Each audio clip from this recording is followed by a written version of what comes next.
Hanging at the fish report. Hanging at the fish report. Hanging at the fish report. Hanging at the fish report. For your latest news in high school sports, tune in to the fish report.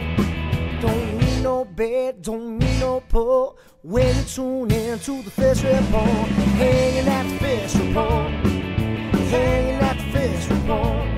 You got Craig and TK and Heather D tuned in at the fish report.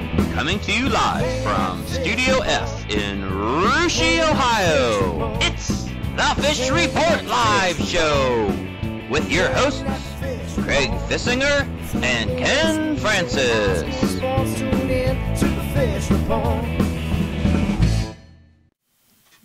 Good evening, everyone, and welcome to another Fish Report Live. I'm Craig Fissinger, and filling in tonight for the vacationing Ken Francis is Brandon Coverman here. Thanks for joining us back in our sound room tonight. It's TK, and Heavy D's on vacation as well, so sitting in for him is your sidekick, Daniel Kearns, and then, of course, Ross, our water boy, our do-everything guy. He's off as well, so I guess whoever wanted to show up tonight gets to have all the fun, Brandon. Yeah, it'll be a great time. Well, listen, I know you're used to being out in Studio R out there, but welcome to the big studio. You've been here before, and before we get into things tonight, right off the bat, you get to report breaking news. Yeah, we got breaking news, and Spencer Cardonier, the head coach of the Russia Raiders, who's been head coach for the past 3 years, will be taking a step back in the program, and Dave Borchers will be getting a promotion from the junior varsity squad to be the head coach. Spencer had a record of 55-19 over his 3 years, a district title this past season, and along with 3 league titles. So he was successful in his brief time, but will be taking a role back and will be the assistant, and Dave Borchers will now take over. Yeah, kind of musical chairs over there. And, of course, I guess assistant Mick Leffel was also going to stay in the program, only he's going to be the junior varsity coach as well. Yes, correct. Okay, so yeah, just nobody's leaving. They're just rotating positions, I guess, what we say. It'll be an interesting move to see for the Raiders squad next year. All right, well, listen, that's basketball talk, and, it feels like basketball weather out there right now with the cold temperatures we've been having all spring, but we're going to talk spring sports tonight, a little softball, a little baseball, a little track and field. We got some big interviews lined up as well, don't we? Yeah, we do got some nice spring interviews now. Colin Foster will be our first half interview. Daily Standard writer up in Salina, the Mr. Mac know-it-all. In the second half, we're going to have Ron Boeke, the Mr. Shelby County substitute teacher of the year, and Houston boys track coach, who's been surprising a lot of people this year. He's also their cross coach coming off of a state appearance last year, so I'm happy to have him on the show. All right, yeah, it's going to be a lot of fun talking to both those guys. It's going to be a busy night. Before we get to all that, though, Brandon, just like we do here every week on the show, we have our poll question. And speaking of that cold weather, has a little bit to do with tonight's poll question.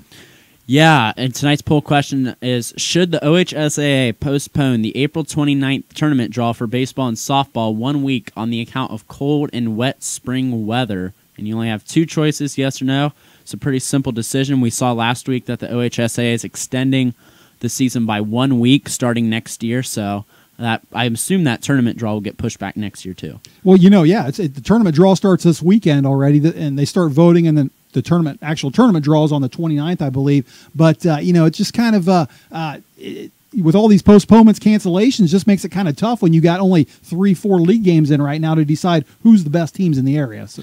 Yeah, you wish you could push it back, but in reality you can't with having Firestone Stadium up in Akron and then Huntington Park in Columbus already having those dates reserved for the stadiums for the state tournament. You can't really push it back at this point. I know a lot of coaches would probably vote in favor of doing that considering the minimal amount of games they've got in so far. Yeah, I'm just wondering if they can push the voting back. It's so hard or early to vote here this weekend already, or the next week. I just wondering if they could push that voting back a week. I'm sure that won't happen. Just interested in what our viewers have to say. So if you're watching us on the Fish Report Live page, you can scroll down, help us answer tonight's poll question, and check the results. If you're watching us on NK Telco, TK is going to have those results for you at the end of the show. All right, Covey, let's do this real quick. We're going to talk some MAC sports tonight, but want to take a quick look at SCAL. Let's check out the softball and baseball standings, see where we're sitting at this week.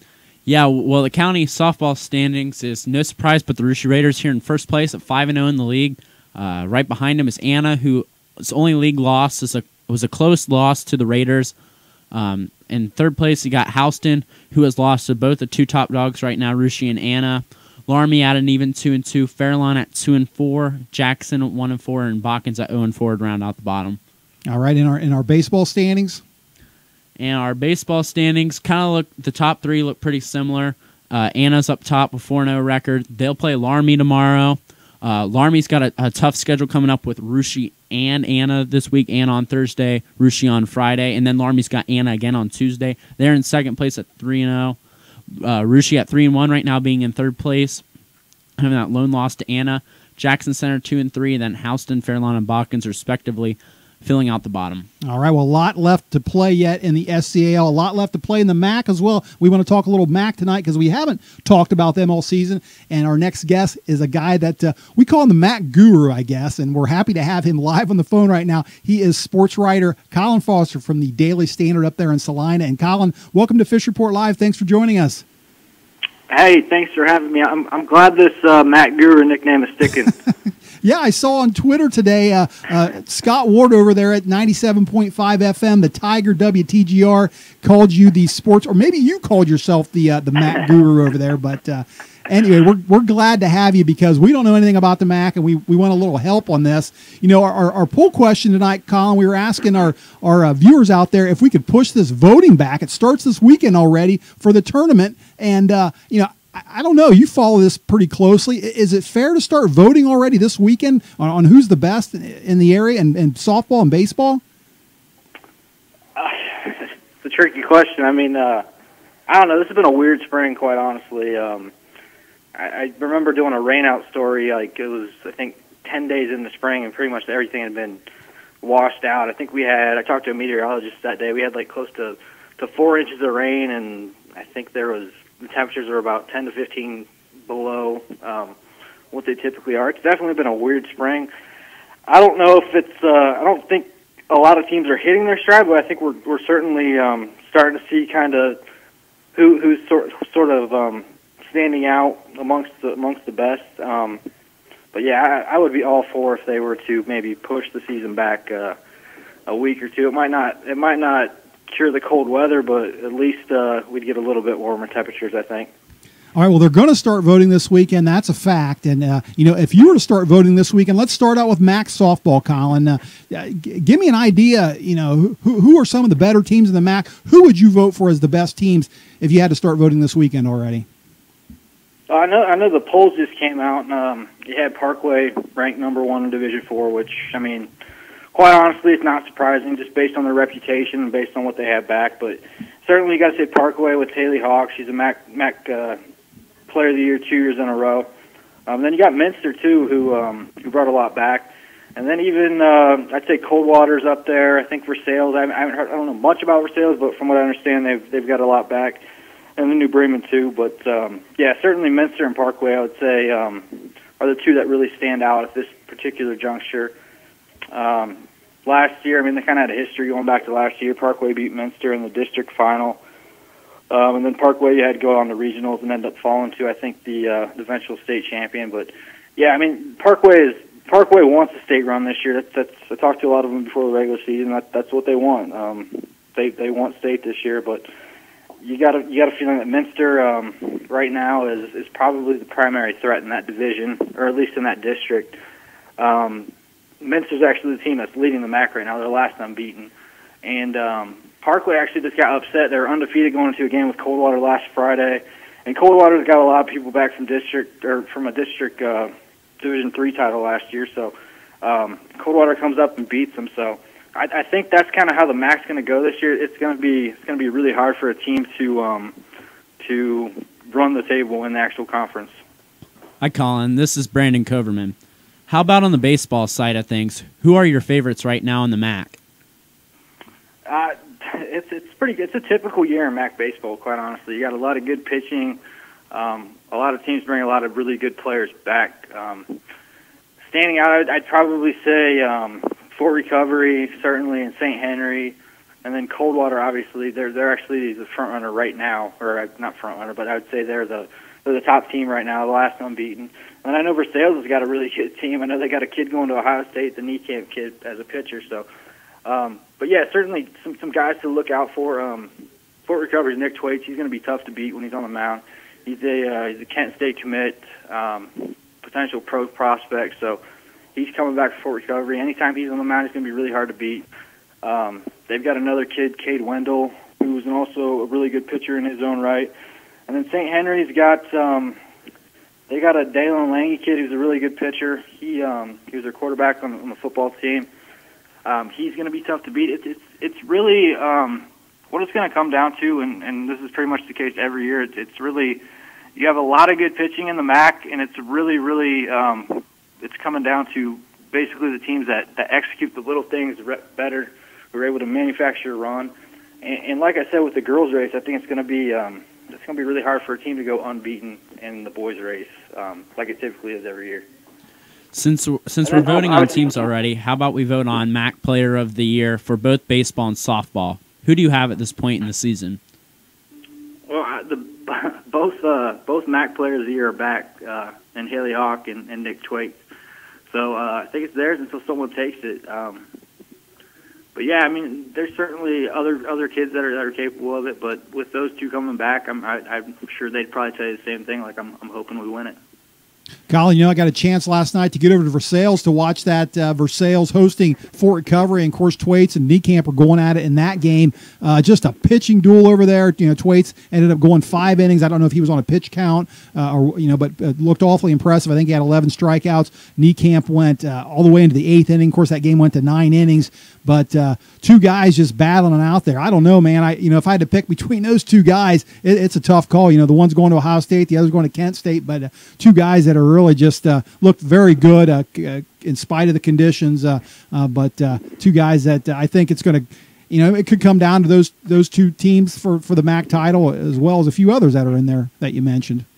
Yeah, and I didn't even mention Minster too. I mean, they're probably out of the MAC running right now, but who knows what could happen once the postseason is? They could possibly get hot again. And yeah, I mean, this Division IV district up here is just it's really interesting when it gets down to it, because you just have so many of the little things in baseball just get marginalized. I mean, there's so many things that once you get up here and you're playing in this district, the pitching is so good. And it just comes down to the little things. I mean, it's what baseball is all about, really. Hey, listen, we can't let you go before we ask you about that. We were talking some basketball tonight. I don't know if you heard the breaking news, but Coach Kadanier at Russia is actually stepping down into an assistant's role, and JV coach Dave Borchers is going to the varsity role. I'm sure you'll hear more about that as we get, I guess, closer to next season. But I wanted to ask you about that Marion local run this year, the state run that they had. I know you followed those guys. How special was that to cover that team and see everything they were able to do? It was amazing. That was been working in sports now for 7 years. That was the second time I've gotten to do a state basketball run. That team wanted it so bad. It was really remarkable to watch. So I mean, you go into that last game, you're playing against a Christian school who's pretty highly touted. I didn't think, quite honestly, I told someone before the game, I said, I think Marion's going to pull it out. Did I actually believe it? No, I don't think anybody in that building actually believed it.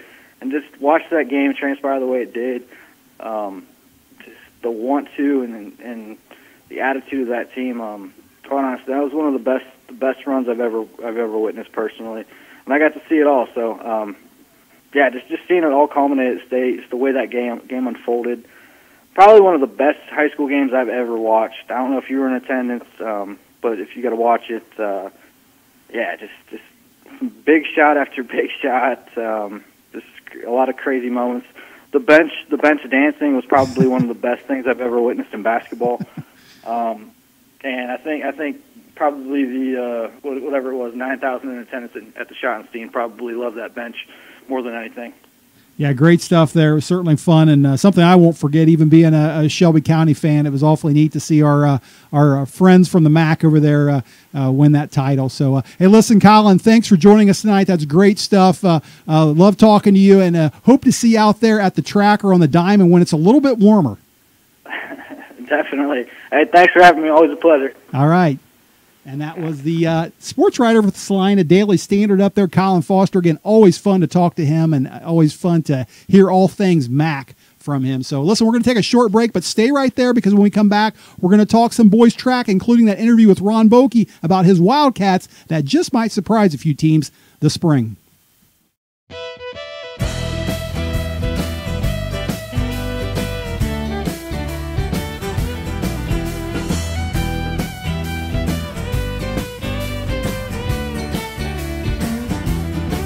My father said it's time to be home man, but don't go town in the motherland. You were born with heart, raised on pride. This is gonna go wrong through your bloodline.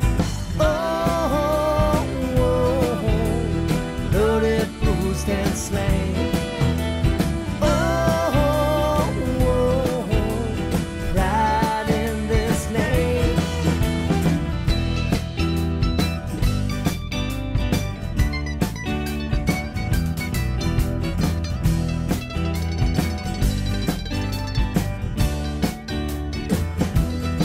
Well, the skies run deep within this blue.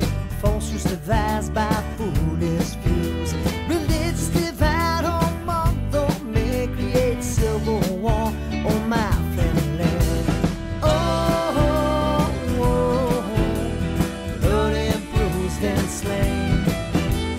Oh, oh, oh, pride in this name.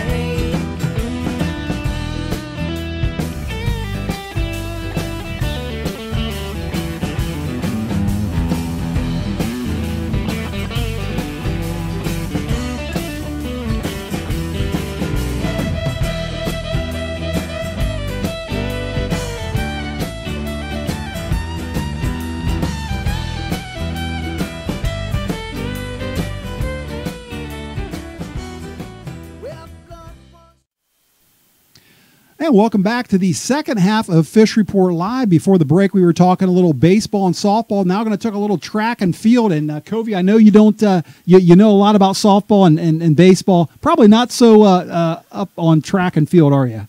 No, not too much. Being busy out on the diamond, playing for the Raiders this year, I don't get out to the track too much. Sometimes go to the county meet. I did track my 7th grade year, but I learned a little bit about track there, learned a little bit about the baton tossing lanes. I don't even know if I'm saying that correctly, but with my sports knowledge, track is on the lower end of the scale. Yeah, well, listen, track has been one of those sports just like baseball and softball. Had a tough time getting meets in. I know the Russia Raiders actually, the home team here, actually had 4 of their meets actually canceled. Only have ran 2 of them so far, but they're no different, I guess, when it comes to battling this cold weather either, are they? Yeah, I think track can do it a little easier than baseball, considering field conditions. Field events might get rained out sometimes, but you can do a lot of the 800, 1600, 3200, for example, can take that rain. But yeah, the cold weather's been affecting them a lot. You know, you got to stretch. Stretching's important, especially when you're a long distance runner, to be able to loosen up hamstrings and so on. Yeah, Minster was able to get their memorial in this past Saturday, and it started out in kind of a downpour, but they toughed it out and actually got that whole meet in. The only thing they had to cancel was the girls' pole vault, but they did a very good job of getting that meet finished up. And, when we talk boys track in the Shelby County Athletic League, certainly these last couple of years we've been talking about the Fort Laramie Redskins been doing very well. They certainly seem to be one of the top teams. And when we talk about tradition, we've talked a lot in the past about the Anna Rockets and the Russia Raiders as well. But one team we haven't talked a whole lot about is the Houston Wildcats. And the Houston, has a program right now that is doing very well. As a matter of fact, this past fall, their cross-country team made their first ever appearance as a team at the state meet, and this spring their track team has a lot of people turning their heads right now with some of the things they're doing. One big reason for their success, of course, is their head coach, longtime head coach, Ron Boeke. We're happy to have him live on the phone right now. Coach Boeke, welcome to Fish Report Live, and thanks for joining us. Hey, thank you for the opportunity to talk about Houston's track. I appreciate it. Well, listen, you're off to a great start this season. I know you've got, I think, 4 meets in on the boys' side, and 3 of those, Coach, you've got first-place finishes. I imagine you're pretty happy with your team's performance so far this season. Yeah, it's still early in the year, but the weather's been kind of interesting, obviously, for the track guys. One thing about our guys, and girls too, we have not missed we've been outside every time except for once where it was lightning and thunder, and the AD said we're not allowed. So we've been out in all kind of weather, and I think that's kind of given us an advantage at the beginning of the year that, our guys have been outside through the snow and the 20-degree weather, and we're kind of acclimated to the conditions so far. Well, listen, Coach, this team reminds me a lot of your cross-country team, and we just talked about what they did this past fall, being the first ever team to go to the state over there at Houston. And it doesn't remind me of them because you have a lot of the same athletes, but because people are pointing at you as being really good. I know last year during the cross-country season, I heard a lot of comments about, hey, that Houston team, they're pretty good. And sure enough, like I said, you went to state. Looking at this track team this year, Coach, you've been doing this a long time. Again, as I said, is this one of the better teams you've had during your time there? I've been fortunate enough. We've won the league 11 times, and we finished in the top of my 32 years. We finished in the top 25 times, and the rest of the times we've been in third. And there's only been 2 times where we've been past or behind third place. So we have a real strong tradition. I think we try to strive for consistency and try to look for, some years we have good sprinters. Some years, like this year, we have a lot of good distance people back from cross country. And we're fortunate enough that those guys, after the cross country season, gave themselves a little bit of break. But when the winter hit, we started at it again. And definitely they're the strong part of our track team is our distance crew. Hi, Coach. This is Brandon Coverman. Let's talk about some of your individual performers. Ethan Knopf, he won the 800 at the Minster Memorial Saturday, edging out Fort Laramie star Joe Ballas. What was your reaction to his performance?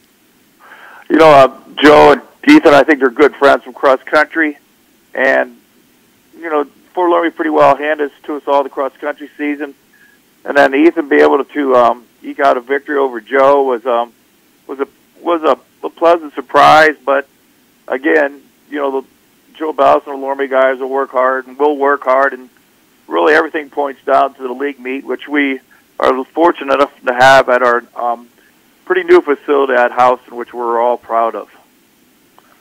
One guy that didn't compete Saturday was David Stahman, a state discus thrower who participated at state last year. What's his status and what kind of potential does he have this year? Well, David retook an ACT test, and I know that's important to him for college entrance. He's thought about last year. He's up to 145, 150, but with the weather this year, it's really been hard, to get consistency out for practice. He threw 132 last night at Greenville. Pretty happy with that. We have another senior that really worked hard in the weight room, Dan DeLulu, which gives a pretty good 1-2 punch in the shot and disc. He throws about 120 to 125. But, I think still, though, we rely on distance crew like Tristan Freisteller, Blake Jacobs, Parker Cox. And one of the other moves we made, and then Coach Bill McKinney, who helps me with, he's helped me for 22 years, kind of looked at me crazy that we moved Dakota Francis, I think our 4th runner in cross country. I said, I moved him down to the sprints, and last night he ended up running like a 12 flat 100 and 24.5 200. So that was a move we kind of had to make, and Dakota's taken it with a great stride, and he's been a leader for us, and that's helped us with our sprinters moving one of those guys down. You have a lot of good athletes like Tristan Freisteller and Parker Cox, among others, but junior Dominic Beaver is one of those guys that's splitting time between baseball and track. How valuable is he to you? Oh, really valuable. Dominic's one of those kids, you don't get too many guys can do both baseball and track. And you know what? After baseball practice is over, Dominic will always come up to me and, well, Coach, what do I got to do tonight? The weather's been kind of rotten, so pole vaulting's been kind of limited. But he has gone 11 feet in pole vault and runs he's my best hurdler. He's just one of those kids that you tell him what to do, and he doesn't question it. He'll do it to his best of ability, and it's hard to find those kids that can do both sports at the same time. Obviously, I'd like to have him full-time, and I'm sure Coach Allen in baseball would like to have him full-time, but it's worked out well. We try to work together, and so far Dominic's had a really good season so far. Hey, Coach, listen, I'm going to change subjects on you a little bit here, but before the show started tonight, I was talking with my sidekick here tonight, Brandon, and I know you know him very well because you substitute teach at Russia, and I know you get a chance to talk to him every once in a while, but he told me that you're very well liked as an OHSA official, I know, around this area, and Brandon told me tonight that you're trying to talk him into being official, too. I thought that sounded like a good idea, but it sounded like he was kind of making excuses for you. Yeah, Brandon's a great kid. And we were talking about the officials in basketball, and like next year I have 49 JV games. I just do the JV level. I don't know. I'm probably not good enough for varsity, so I do the JV level. But we talked with our assigners like Stan Evans and Don Kemper to try to get like high school kids and just graduating or even in high school, you could still officiate junior high basketball. All you do is take a class, and if you really love the sport, a guy like Brandon would be awesome. He'd give his best effort, and he knows the rules, and you go through that, take the class. I really, in the wintertime, it's been a godsend to work basketball because I've always loved basketball, and it keeps you in a little bit of shape, but then again, you think you do all this running and as a referee, but then when you get done, they feed you a big bag of popcorn, a hot dog, and like me, I'm a tightwad, and I'll eat anything I can for free or drink, and then by the time I leave, the calories I put off running the basketball, I end up eating it all up afterwards. So, but getting the younger guys involved, because we have a lot of older officials who are, kind of winding down their careers, and it would be great to get young guys involved like Brandon, and a lot of the guys, I sub all Shelby County, and I try to push that to the younger guys. You could do that part-time, make a little money on the side, and, it'd be good to keep for basketball, if you love the game, that's one way you can keep involved in it. Yeah, I saw this week on Twitter where the assistant commissioner over there for the OHSAA, Jerry Snodgrass, said that the average age of basketball officials was, boy, I want to say right up there around 50 or so. And so certainly getting some younger guys like Brandon would certainly help. But, Coach, listen, I got one more thing for you, too. And I know, I said you were a substitute teacher in Russia, and I know the kids like Brandon, the high school kids like you, and certainly those elementary and junior high kids like you as well. And one of those happens to be part of the Fish Report crew here, Ross. He's not here tonight, but he says you like to talk to him a lot about the Reds Indians, and he's a big Reds fan. He says you're a big Indians fan, and I want to know, he tells me the Reds are going to win 87 games this year, and I keep telling him, I don't know, Ross. What's your response to that when he tells you that? Ross is dreaming. Me and Ross got one pop bet on the series between the Indians and the Reds. The overall series, I think a 3-game series. 1 3-game series. I'm not sure if they played 2, but I've already got Ross. You're done. I'm going to take that pop from you. But one thing that saves him, and I know you are, we're Browns fans. Once Browns fans, we're loyal. We may not win a lot of games every year, but we're loyal. Not like Coverman and some of these Reds fans. They lose their first 12 games, like 2-12, and they don't watch it anymore. So we've got to be, I'm a loyal guy, and Coverman kind of just bandwagon. He thinks he wants to jump on that Indians bandwagon here pretty soon. I'm good. Yeah, I know you're good. You're one of the good ones. I mean, it's fun to go over all Shelby County, and it's fun to, like if you go against some track, kids will come up to you. Oh, I know you. You just sub in my school and things like that. So it's been really fun, interesting to go to different schools, and all the kids in Shelby County are awesome. They're all respectful. And after the lesson is taught, we usually discuss some worldly issues and mostly end up in sports. Like I know Mr. Coverman there's a big Xavier fan, so we start a little Xavier talk and things like that. But I don't know, you don't need a lot of money stuff, but I have a lot of fun with it.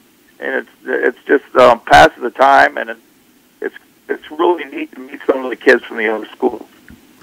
All right, Coach. Well, listen, hey, great stuff. It's been great having you on the show tonight. Want to wish you best of luck this season, and we hope to see you out there on the track sometime real soon. Hey, I want to put a big shout out to you guys, Fish Report. Shelby County, we really don't have any things for basketball, not besides you guys, and you guys always do a great job in the high school sports. I know kids at Houston and kids at other schools follow you guys, and I really appreciate what you do for the high school sports sports in Shelby County and the surrounding areas. You guys do an awesome job. Even with Coleman as your sidekick, you guys still do okay.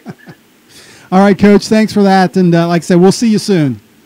Hey, thanks a lot. We'll see you around the track. And Mr. Coleman, I'll see you in a couple days. All right, and that was the head coach of the Houston Wildcats boys track team, Ron Boeke, and he's a lot of fun. First time we've ever had him on the show. Yeah, he's a lot of fun to have. A lot of smack talk, but a great guy in the end. All right, we got one more thing to get to before we close it out tonight, and that is the poll question. You want to run that over again for our viewers real quick? Yeah, with the bad weather we've been having this spring, should the OHSAA postpone the April 29th tournament draw for softball and baseball one more week on account of the cold and wet spring we've had? TK? Well, yeah, we know that's not going to happen, but let's see what TK says our viewers think. Well, our viewers think it should be postponed. 86% of the viewers that voted in favor of delaying that, and I almost kind of have to agree with them. It's hard to really say who's what right now. It almost needs another week just to kind of sort things out. Like we were saying, Laramie's got a lot of tough games, Russia as well in the next 5-6 days, so I think it would be helpful. That's just baseball side. Softball is probably just the same. Yeah, absolutely. Like I said, those better teams right now, at least in our conference here, our league, haven't even played each other yet. So how do you vote already this weekend? So good stuff there, and it's interesting to hear that from our viewers. So, all right, great stuff, guys. That's going to wrap it up for us tonight. I do want to say special thanks to our guests, Colin Foster from the Daily Standard and Ron Boeke from the Houston Wildcats there. Kobe and I and Ken and Heavy D, TK, and Kern's back there. We'll all be back again next week, same time, same place. Until then, have a great rest of the week, everyone, and good night. Hanging at the fish report. Hanging at the fish report. Hanging at the fish report. Hanging at the fish report. For your latest news in high school sports, tune in to the fish report. Don't need no bed, don't need no pull. When you tune in to the fish report. Hanging at the fish report. Hanging